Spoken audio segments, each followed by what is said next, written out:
10 বছর ধরে বন্ধ থাকা এক ভগ্নপ্রায় বাড়িতে হঠাৎই একদিন এক মহিলা এসে উপস্থিত হয় এবং সেখানে দাঁড়িয়ে ফুপিয়ে ফুপিয়ে কাঁদতে থাকে। তিনি চিৎকার করে বলেছিলেন, আমার মেয়েকে ফেরত দাও, কোথায় আছে আমার মেয়ে। সেই মুহূর্তে সেখানে এক নার্স আসেন এবং সেই মহিলাকে জোরে এক থাপ্পড় মারেন।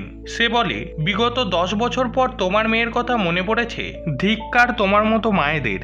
বন্ধুরা, কে ছিলেন সেই মহিলা যিনি 10 বছর পর এসে বন্ধ থাকা সেই ভগ্নপ্রায় বাড়িতে দাঁড়িয়ে ফুপিয়ে ফুপিয়ে কেঁদেছিলেন এবং সেই নার্স কেনই বা তাকে থাপ্পড় মারল? গল্পের পুরো সত্যিটা জানার জন্য ভিডিওটি শেষ পর্যন্ত দেখুন এবং আপনাদের কাছে অনুরোধ, ভিডিওটিকে অবশ্যই একটি লাইক করুন এবং আমাদের এই চ্যানেলটিকে সাবস্ক্রাইব করে পাশে থাকা বেল আইকনটিকে অলে সেট করে দিন। বন্ধুরা, দিল্লির এক নির্জন এলাকায় একটি বাড়ি ছিল, যে বাড়িতে একজন মহিলা বাস করতেন। সেই মহিলার এই পৃথিবীতে আর কেউ ছিল না। তিনি একাকী সেই বাড়িতে বাস করতেন আর তিনি এমন এক কাজ করতেন যার জন্য তার নির্জন পরিবেশে থাকা প্রয়োজন ছিল। ক্রমে সময় গড়িয়ে যায় এবং সেই মহিলার একটি কন্যা সন্তান জন্মায়। এরপর মহিলা সেই শিশুকে লালন পালন করতে থাকেন, কিন্তু মেয়ের জন্মের পর তার কাজের ক্ষেত্রে সমস্যা দেখা দিতে থাকে, কারণ শিশুটির যত্ন নিতে থাকলে তার কাজে ব্যাঘাত ঘটতো আর কাজ করলে শিশুটির দিকে নজর দিতে পারতো না। এভাবেই 8 মাস কেটে যায়। 8 মাস পর পরিস্থিতি এমন দাঁড়ায় যে তার ঘরে খাবার মতো খাবারও থাকে না, তার জীবিকা নির্বাহ করার মতো অর্থ অবশিষ্ট থাকে না। তখন সে এক কঠিন সিদ্ধান্ত নেয়। সে তার 8 মাস বয়সী মেয়েকে সেই বাড়িতেই ফেলে রেখে অন্য শহরে চলে যায়। বাড়িটি এমনিতে একটি নির্জন এলাকায় ছিল, যেখানে কেউ আসা যাওয়া করতো না।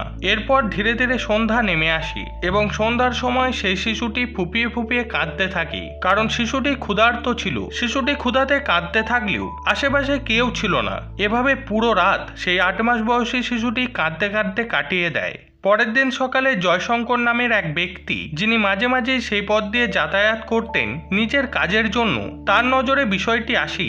জয়শঙ্কর বাবু যখন আবার সেই পথ দিয়ে যাচ্ছিলেন, তখন শিশুটির কান্নার শব্দ তার দৃষ্টি আকর্ষণ করে। তিনি বাড়িটির জানলা দিয়ে উঁকি মেরে দেখতে চেষ্টা করেন যে শিশুটি এত জোরে জোরে কেন কাঁদছে। তিনি কিছুক্ষণ লক্ষ্য করেন কিন্তু কিছু দেখতে পান না। তাই তিনি শিশুটিকে সেই অবস্থায় রেখেই নিজের কাজে চলে যান। কিন্তু দিনভর তার মনের মধ্যে শুধু সেই শিশুটির কান্নার শব্দই প্রতিধ্বনিত হতে থাকে, কারণ কান্নার শব্দ থেকে স্পষ্ট বোঝা যাচ্ছিল যে শিশুটি অনেকক্ষণ ধরে কাঁদছে এবং কান্নার জন্য তার গলা বসে গেছে। সন্ধ্যা হলে জয়শঙ্কর ইচ্ছে করে সেই পথ দিয়ে বাড়ি ফেরেন। তিনি যখন আবার সেই বাড়ির সামনে আসেন, তখন শিশুটির কান্নার শব্দ আবার শুনতে পান। এরপর জয়শঙ্কর আর সহ্য করতে পারেন না। তিনি একটা পাথর তুলে জানলার কাঁচ ভেঙে ভিতরে উকি দেন। তিনি দেখেন যে একটি সোফার ওপর একটি ছোট্ট শিশু শুয়ে আছে এবং সে প্রচন্ড পরিমাণের কাঁদছে। সবকিছু দেখে জয়শঙ্কর বাবু পুলিশকে ফোন করেন এবং পুলিশ দ্রুত সেখানে পৌঁছে যান। পুলিশ এসে দরজা ভেঙে ভেতরে ঢোকে এবং শিশুটিকে দেখে। শিশুটির অবস্থা খুবই খারাপ ছিল। প্রায় 36 ঘন্টা ধরে শিশুটি সেই বাড়ির ভিতর একা ছিল এবং ফুপিয়ে কাঁদছিল। এতক্ষণ কাঁদার পর শিশুটির কাঁদার আওয়াজও খুব কমে গিয়েছিল। পুলিশ জয়শঙ্কর বাবুকে ধন্যবাদ জানায়। সে সাহস করে এই ঘটনার তথ্য দিয়েছিল, নইলে একটি ছোট মেয়ে এভাবেই একা পড়ে থেকে পৃথিবী থেকে বিদায় নিত। পুলিশ সেই মেয়েটিকে নিয়ে সরকারি হাসপাতালে পৌঁছায় এবং ডাক্তার সাহেবের তত্ত্বাবধানে তার চিকিৎসা হয়। এরপর পুলিশ সেই বাড়ির মালিককে খোঁজার চেষ্টা করেন, কিন্তু অনেক খোঁজাখুঁজি করেও সেই মহিলাকে খুঁজে পাওয়া যায় না, কারণ সে কাজের জন্য অন্য শহরে চলে গিয়েছিল। পুলিশ তাকে খুঁজতে ব্যর্থ হয়। এইদিকে সেই মেয়েটি সেই হাসপাতালেই থাকতো আর হাসপাতালের সব কর্মচারী তাকে খুব ভালোবাসতো। সময়ের সাথে সাথে মেয়েটির স্বাস্থ্য ভালো হয়ে যায়। হাসপাতালের কর্মচারীদের মধ্যে একটি নার্স ছিল যার নাম ছিল সোনিয়া। সোনিয়া মেয়েটিকে দেখে খুব খুশি হতো এবং তার মধ্যে কোথাও না কোথাও নিজের শৈশবকে খুঁজে পেত, কারণ সোনিয়াও একটি অনাথ মেয়ে ছিল। সে অনাথ আশ্রমে বড় হয়েছিল।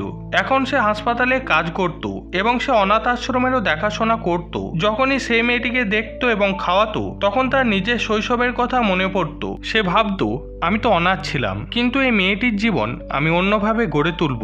সে মেয়েটির সঙ্গে খুব বেশি জড়িয়ে যায় এবং সে তার বেশিরভাগ সময় সেই শিশুটিকেই দিত। এভাবে সময় কেটে যাচ্ছিল, কিন্তু হঠাৎ একদিন ডাক্তার সাহেব সেই মেয়েটিকে হাসপাতাল থেকে ছাড়পত্র দেন এবং পুলিশ এসে মেয়েটিকে একটি অনাথ আশ্রমে পাঠিয়ে দেয়। পরের দিন যখন সোনিয়া ডিউটিতে আসে, তখন সে মেয়েটিকে খুঁজতে থাকে, কিন্তু মেয়েটিকে কোথাও না পেয়ে সে স্টাফদের জিজ্ঞাসা করে আমার মেয়ে কোথায়। তার সহকর্মী নার্স বলে তোর তো এখন বিয়েই হয়নি, তোর আবার মেয়ে কোথা থেকে এলো। তখন সে বলে আমি সেই মেয়েটির কথা বলছি যাকে ওই নির্জন বাড়ি থেকে আনা হয়েছিল, যেখানে তাকে মারার জন্য ফেলে রাখা হয়েছিল। তারপর তার স্টাফরা তার সাথে মজা করে বলে ও তো তোর মেয়ে নয়, ও তো শুধু এখানে এসেছিল, এখন ও তার সঠিক জায়গায় চলে গেছে, পুলিশ তাকে অনাথ আশ্রমে পাঠিয়েছে, সেখানেই ওর জীবন কাটবে। এরপর সোনিয়া তাদের কাছ থেকে সেই অনাথ আশ্রমের ঠিকানা জিজ্ঞাসা করে। তারা তাকে ঠিকানা দিয়ে জিজ্ঞাসা করে তুই কি করতে চাস।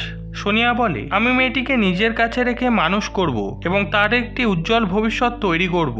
এই কথা শুনে স্টাফরা আবারও তার উপর হাসতে থাকে এবং বলে তোর তো এখন বিয়েই হয়নি, তুই কিভাবে এই মেয়েটিকে মানুষ করবি। সোনিয়া জবাব দেয় আমি কাজ করি এবং কাজের পর আমি মেয়েটির যত্ন নিতে চাই। এই কথা বলে সোনিয়া সেদিন হাসপাতাল থেকে ছুটি নিয়ে সরাসরি সেই অনাথ আশ্রমে পৌঁছে যায়। সেখানে গিয়ে আশ্রমের লোকেদের সাথে কথা বলে মেয়েটিকে দত্তক নেয়। আইনি প্রক্রিয়া সম্পন্ন করার পর মেয়েটি তার মেয়ে হয়ে যায়। এরপর সেই নার্স শিশুটিকে নিজের বাড়িতে নিয়ে আসে আর তার যত্ন করতে থাকে। সোনিয়া সে একজন সরকারি নার্স, তার একটি ছোট্ট বাড়ি ছিল, সেখানে সে সেই মেয়েটিকে রাখত এবং তার ভালো করে যত্ন নিত। ধীরে ধীরে সময় কেটে যেতে থাকে এবং মেয়েটি বড় হতে থাকে। যখন মেয়েটি স্কুলে পড়ার উপযোগী হয়ে ওঠে তখন সোনিয়া তার ভর্তি একটি স্কুলে করিয়ে দেয়। মেয়েটিও সোনিয়াকে খুব ভালোবাসত এবং মা মা বলে ডাকত। এ কথা যখন সোনিয়া শুনতো তখন সে মানসিক শান্তি পেত। সে ভাবতো ভালোই হয়েছে, আমার একটি মেয়ে হয়েছে এবং আমারও একটি ছোট পরিবার তৈরি হয়েছে।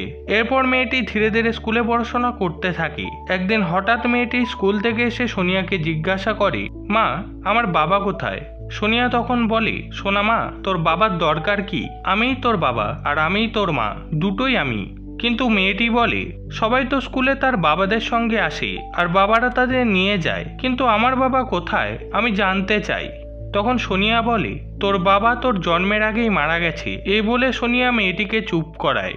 মেয়েটি বিষয়টি বোঝে। মেয়েটি মাকে খুব ভালোবাসতো, তার সঙ্গে মিলেমিশে থাকতো। সোনিয়া পরে চিন্তা করতে শুরু করে মেয়েটি আজ এই প্রশ্ন করছে, আমি তো তাকে বলেছি যে তার বাবা মারা গেছে, কিন্তু ভবিষ্যতে কোনো একদিন এই সত্যের মুখোমুখি তো হতেই হবে। আজ সে ছোট, কিন্তু বড় হলে হয়তো এই প্রশ্নের গভীরে যেতে চেষ্টা করবে। তখন সোনিয়া সিদ্ধান্ত নেয় যে মেয়েটির বাবা মায়ের সম্পর্কে খোঁজ খবর করা উচিত। তাই সে পুলিশের কাছ থেকে সেই বাড়ির মালিকের বিষয়ে জানতে চায়। পুলিশ জানায় সেই বাড়ির মালিক ছিল এক মহিলা এবং তার কোনো খোঁজ নেই। অনেক খুঁজেও তার কোনো সন্ধান পায়নি। এই কথা শুনে সোনিয়া প্রথমে মন খারাপ করলেও পরে সে সিদ্ধান্ত নেয় আমি প্রতিদিন এই বাড়িতে আসবো এবং অপেক্ষা করব, কোনো একদিন তো এই মেয়ের মা এখানে ফিরবেই। তখন আমি তাকে জিজ্ঞেস করব মেয়েটির বাবা কোথায়। সময়ের সঙ্গে সঙ্গে মেয়েটি 10 বছর বয়সী হয়ে যায়। যখন মেয়েটির বয়স 8 বছর ছিল তখন থেকেই সোনিয়া প্রতিদিন সে বাড়িতে গিয়ে অপেক্ষা করত, যাতে করে কেউ এলেই তার সঙ্গে সে কথা বলতে পারে। এভাবেই দিন কাটছিল। একদিন সোনিয়া সেই বাড়িতে যায় এবং ভেতর থেকে একটি মহিলার কান্নার আওয়াজ শোনে। সেই মহিলা ফুপিয়ে কাঁদছে এবং চিৎকার করে বলছে আমার মেয়ে কোথায়, আমার মেয়েকে ফিরিয়ে দাও। সোনিয়া ভেতরে ঢুকে দেখে সেই ঘরেই যেখানে একসময় শিশুটিকে ফেলে রাখা হয়েছিল একজন মহিলা সেখানে বসে আছেন এবং ফুপিয়ে কাঁদছেন। সে ঘরের ভাঙা দেওয়ালে মাথা ঠুকে চিৎকার করছে আমার মেয়ে কোথায়, আমার মেয়েকে ফিরিয়ে দাও। তার চোখে অশ্রু, সে ভীষণ অনুতপ্ত। সোনিয়া সেই মহিলার কাছে গিয়ে তাকে একটি চড় মারে এবং বলে ধিক্কার তোর মাতৃত্বের, যে এত ছোট মেয়েকে এভাবে ফেলে গিয়েছিলি। আজ এত বছর পর তোর মনে পড়লো তোর মেয়ে কোথায়, তোর মতো মা হওয়া কলঙ্ক। সোনিয়ার কথা শুনে সেই মহিলা আরো জোরে কাঁদতে থাকে এবং বলে আমারও কিছু বাধ্যবাধকতা ছিল। তখন সোনিয়া বলে কি এমন বাধ্যবাধকতা ছিল যে তুই একটি শিশুকে এভাবে নির্জন বাড়িতে ফেলে চলে গেলি, তার কি হবে না হবে এসব কিছুই না ভেবে। এরপর সেই মহিলা তার পুরো গল্পটি বলে। সে জানায় আমি ভুল পথে চলতাম আর এই জন্যই আমি নির্জন জায়গায় বাড়ি নিয়েছিলাম। যখন আমার মেয়ে হলো এবং জীবন চালানোর জন্য কোনো অর্থও ছিল না, তখন আমার সামনে দুটি বিকল্প ছিল, হয় আমি মেয়েকে বাঁচাতে পারতাম, নয়তো নিজের জীবন বাঁচানোর জন্য সেই কাজ চালিয়ে যেতে পারতাম। আমি মেয়েকেই ছেড়ে দেওয়াই ভালো মনে করলাম। আমি সেই দিন তাকে এখানে ফেলে রেখে অন্য শহরে চলে গেলাম। এই কথা শুনে সোনিয়া প্রচণ্ড রেগে যায় এবং বলে যদি এমন পরিস্থিতিই ছিল তবে ভিক্ষা করে খেতে পারতিস, কিন্তু অতটুকু শিশুকে এভাবে ফেলে রেখে চলে যাওয়া মানবতার বিরোধী। আমার এখন ইচ্ছে করছে পুলিশ ডাকতে এবং তোকে পুলিশের হাতে তুলে দিতে, কারণ তুই যা করেছিস তা ক্ষমার অযোগ্য। তবে আমার মেয়ের জন্য আমি তোকে ক্ষমা করছি। তোর মেয়েকে আমি লালন পালন করে বড় করেছি, এখন তার বয়স 10 বছর, কিন্তু সে একবার আমাকে একটি প্রশ্ন করেছিল, আর সেই প্রশ্নের উত্তর খোঁজার জন্য আমি গত 2 বছর ধরে এই বাড়িতে আসছি। মহিলা তখন জিজ্ঞেস করে, কি প্রশ্ন করেছিল আমার মেয়ে? সোনিয়া তাকে বলে, তোর ওই মুখে অন্তত তাকে নিজের মেয়ে বলে ডাকা শোভা পায় না, ডাকিস না সেটাই ভালো। তুই ওকে জন্ম দিয়েছিস ঠিকই, কিন্তু লালন পালন আমিই করেছি, তাই আমি তার মা। আর যে প্রশ্ন সে করেছিল তা হলো, আমার বাবা কোথায়? আমি তখন তাকে মিথ্যে বলেছিলাম যে তার বাবা আগেই মারা গেছে, কিন্তু আমি জানতে চাই তার আসল বাবা কে এবং তার জন্ম কিভাবে হয়েছিল। সেই মহিলা তখন জানায়, তার বাবাকে আমি জানি না, আর এই জন্যই আমি এই নির্জন জায়গায় থাকতাম, যাতে কেউ আমার বিষয়ে কিছু জানতে না পারে।